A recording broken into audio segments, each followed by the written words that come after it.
पनवेलमध्ये भर पावसातही तिरंगा पदयात्रेला उत्स्फूर्त प्रतिसाद. देशभक्तींचा उत्साह ओसांडून वाहताना पाहायला मिळाला. भारताच्या 80व्या स्वातंत्र्य दिनाच्या पार्श्वभूमीवर भाजपचे महाराष्ट्र प्रदेश चिटणीस तथा आमदार प्रशांत ठाकूर यांच्या नेतृत्वाखाली भव्य तिरंगा पदयात्रेचे आयोजन करण्यात आले. आद्य क्रांतीवीर वासुदेव बळवंत फडके नाट्यगृहापासून सुरू झालेली ही पदयात्रा करमवीर भाऊराव पाटील यांच्या पुतळ्याजवळून टपाल नाका व मिरची गल्ली मार्गे छत्रपती शिवाजी महाराज चौकात पोहोचली. विशेष म्हणजे पदयात्रेदरम्यान पावसाची संतप्त सुरू होती, मात्र या पावसालाही देशभक्तीचा उत्साह रोखता आला नाही. हातात तिरंगा घेऊन हजारो नागरिक, युवक युवती, महिला, ज्येष्ठ नागरिक, विद्यार्थी, माजी सैनिक, लोकप्रतिनिधी आणि कार्यकर्ते मोठ्या संख्येने या तिरंगा यात्रेत सहभागी झालेले पाहायला मिळाले. भारत माता की जय, वंदे मातरमच्या जयघोषाने संपूर्ण पनवेल शहर दुमदुमून गेले. पदयात्रेच्या मार्गावर तिरंग्याची उधळण आणि देशभक्तीच्या घोषणांनी वातावरण भारावून निघाले. आमदार प्रशांत ठाकूर यांच्यासह या यात्रेमध्ये भाजप उत्तर रायगड जिल्हा अध्यक्ष अविनाश कोळी, महापौर नितीन पाटील, जिल्हा परिषद अध्यक्ष मंगेश वाकडीकर, उपमहापौर प्रमिला पाटील, सभागृह नेते ॲडव्होकेट प्रकाश भिणेदार, भाजपचे लोकप्रतिनिधी, सभापती, पदाधिकारी, कार्यकर्ते तसेच भाजप नेते प्रीतमदादा म्हात्रे व अन्य मान्यवर, सामाजिक संस्था, माजी लोकप्रतिनिधी, माजी सैनिक, अन्य विंगचे जिल्हाध्यक्ष, अध्यक्ष, भाजप नेते व नागरिक मोठ्या संख्येने उपस्थित होते.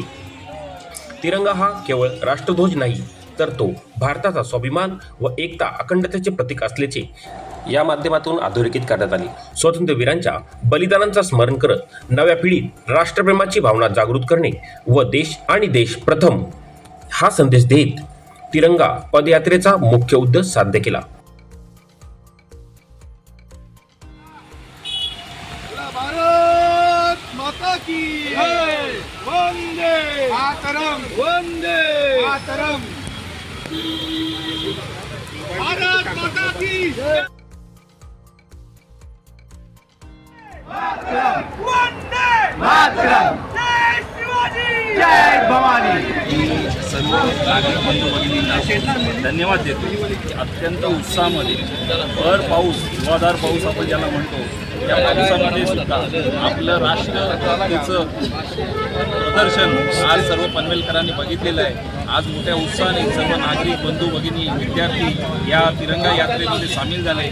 मी खरोखरच राष्ट्रप्रथम या भावनेला महत्त्व देणाऱ्या सर्व नागरिकांचे मनपूर्वक आभार मानतो. नरेंद्र मोदीजी यांच्या सूचनेनुसार देशभरामध्ये सर्वत्र आपल्या देशाच्या स्वातंत्र्याला 75 वर्ष पूर्ण झाल्यापासून सर्वत्र तिरंगा यात्रा दरवर्षी या 9 ऑगस्टपासून निघत असतात.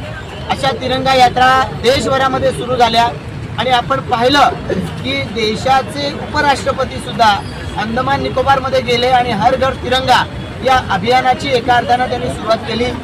आपल्याला कल्पना आहे की देशाच्या स्वातंत्र्याला 75 वर्ष पूर्ण झाल्यानंतर या देशाच्या आपल्या राष्ट्रध्वजाच्या विषयीच्या काही नियमांमध्ये शिथिलता आणून 13 तारीख, 14 तारीख, 15 तारीख या 3 दिवस देशामध्ये घरामध्ये तिरंगा लावला जाऊ शकतो या पद्धतीचे बदल हे केलेले होते आणि त्याला अनुसरूनच आपण पाहतोय देशभरामध्ये घरोघर तिरंगा गेली काही वर्ष लागत असतात.